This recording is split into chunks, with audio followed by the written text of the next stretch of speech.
Hi, I'm Ian, human changemaker and founder of Deilight Consulting, the sapient change engine, humanity's first Clarketech. This is Daytime, a show for the changemakers. Today, we're asking the question, are you real?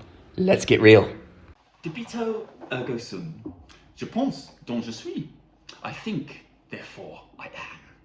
It is fantastic news. I'm sorry, I learned Latin at school and I had to use it because everyone who speaks it is dead. And anyone who isn't, I do apologise for how bad the impression was. And also for anyone who's French, I apologise for that too. I'm going to do the rest in English so I don't offend anyone. I think, therefore I am, the concept by René Descartes, a French philosopher of the late 16th century, who asked the question, am I real? And his conclusion was yes. I am real because I'm a complex, infinitely, intrinsically unique individual human being with a cyclic system spectral relationship between my behaviour and identity that could never be recreated by machine or any form of artificial intelligence. Fantastic news. There is purpose and reason for all this. We are real. It's certainly good news for me. Hopefully it's good news for you too. If anyone's watching, otherwise you're definitely not real. But then the question, he left it intentionally open because he defined reality and realness as sapience. And in the next episode, we'll talk a bit more about realness in more of a modern sense of authenticity. But now we're specifically tackling physics because this show is for the changemakers. Now, I'm going to a lot of people say, well, Ian, why are you talking about all this? You meant to be talking about D&I or you meant to be talking about change making. The answer is that we have created the world's first Clarketech, a sapient change engine. And every time I say that, first of all, hardly anyone knows what a sapient change engine is. And second of all, the ones that do know what it is have no belief system whatsoever that a banker could ever do such a thing. But here's the question. I'm not just a banker. I'm a human being. And humans, we do everything we want. That's the best thing about being human. I qualified as a therapist and then went on to get a first-class degree in psychology. But my main frustration with academia and psychology is you can never recreate authentic human behaviour in laboratory conditions. You have to tell them you're doing an experiment, for example. That is very, you're not going to be able to observe concepts like hatred and oppression, as I did for 14 years, in the lion's den of hatred and oppression, that is the investment banking industry. But I did it from the perspective of a researcher and a scientist. 14 years of field research allowed me to gather data that no scientist in psychology, nor actually astrophysics or quantum mechanics, ever had access to. And I was able to use that to fill in the gaps from Albert Einstein's theories. Most notably in this area, the Einstein-Rosen paradox, which interestingly built upon René Descartes' work, from taking it from a philosophical question into the realm of known physics. Now, in known physics, there are 61 different particles known, the last of which was the Higgs boson to be discovered just 10 years ago. Previously just a theoretical particle predicted by Stephen Hawking, now reality thanks to CERN's amazing particle laboratory in Switzerland that were able to bash particles against walls. Particles are objects, solid things that you can tap, hit, smash, punch, whatever you want to do. They're real, and you're able to smash them against each other and create a Higgs boson. The interesting thing about Higgs bosons are the particles for mass. So everything that you can touch is that property it inherits from the Higgs boson. So they're everywhere. But they're also one of the smallest particles around, ever. And the thing in their natural state is they don't have any mass. They inherit their mass by passing through one of the 12 quantum fields in quantum mechanics, specifically the Higgs field, which gives it its property.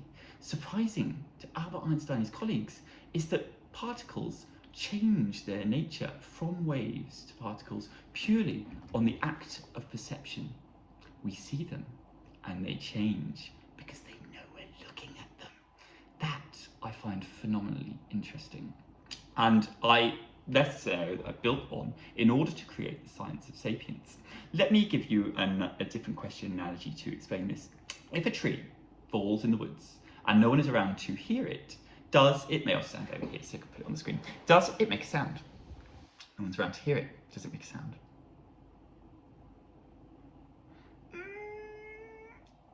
It doesn't. It doesn't make a sound. Trees, when they fall, they push air molecules and they're all lined up like this, particles. So air molecules up like that, side to side. It pushes them against each other. Eventually, when they reach your eardrum, they reverberate the eardrum like this. And your cochlea then sends a signal up your acoustic nerve to your brain, which processes those reverberating air molecules into a signal that you can process in this case, my terrible Latin and French accents. And that you can then convert what is essentially just moving air molecules into perception, information that you can act upon and analyze and draw information from. Now, a better example might be if your eyes taking light, maybe this one, maybe an eyeball in someone else, who knows? And it takes in the information, it goes up your optic nerve to your brain, and again, the same thing. Now, we assume that the reality that we see before us is correct and an accurate representation of where we are, because we all see the same thing, right? If instead of you on the other end of the video, you were here in the room, I could hand you this previously full pack of cakes. Mr. Kipling. I can hand you that, and you could have had a few, but you weren't here, so I ate them all to myself. But so because there's handoff, there's visual alignment, an audio alignment to go with it, the fact that you're here in the room with me. So therefore, we assume that what we see is an accurate representation of reality. But Einstein-Rosen's paradox proves that it is not. We are in a construct of sorts, a construct of consciousness, in my opinion, and therefore we are creating this as a place to do business and have fun and meet each other, a place that we can contextualize and find success and happiness and not just be a gaseous cloud of waves in some black space somewhere. That's my take on it. And fortunately, it's consistent with the science of Albert Einstein. It's also consistent with the tests that we've run of the Sapient Change Engine.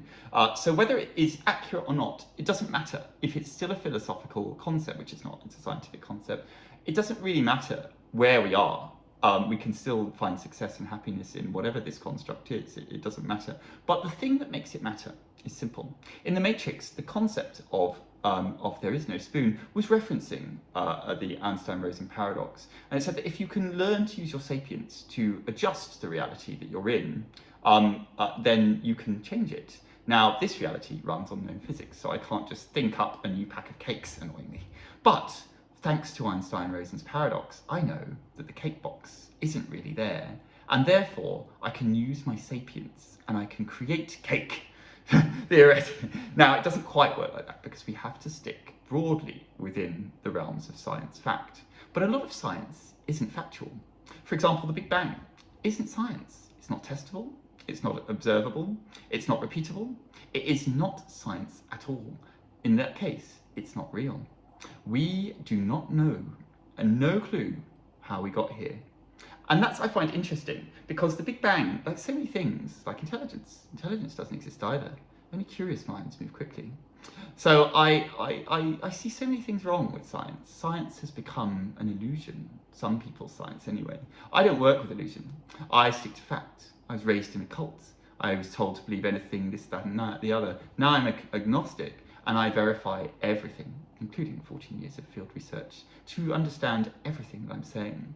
And I have all the evidence to prove it. That's how I was able to discover 2 new fields of science. This piece, if you can get your head around the Einstein-Rosen paradox, you are on your way to creating your own sapient change engine.